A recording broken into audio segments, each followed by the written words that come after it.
ses olmayayım ben.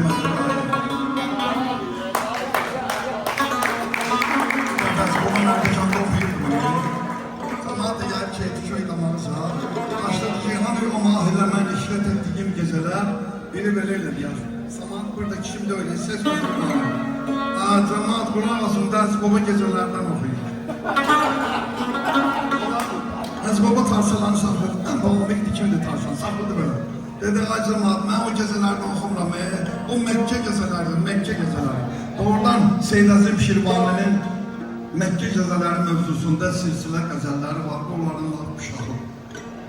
Hani o mahilemen işlet ettiğim geceler.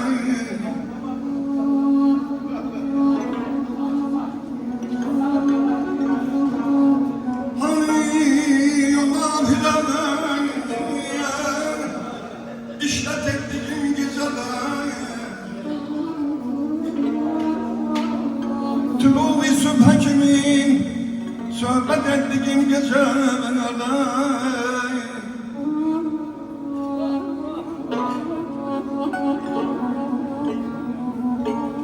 Ayak yalın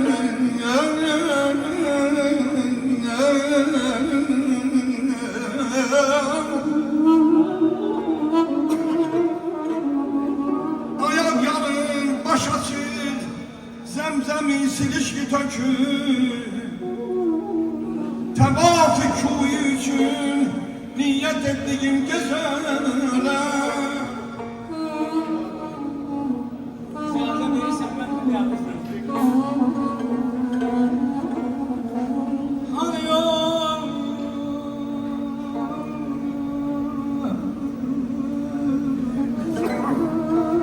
Hani o mahileme işaret ettiğim geceler.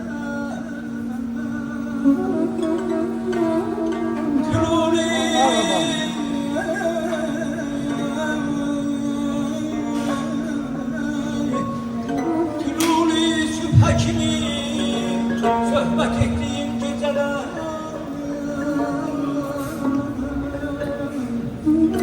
Gidenler yar razılar.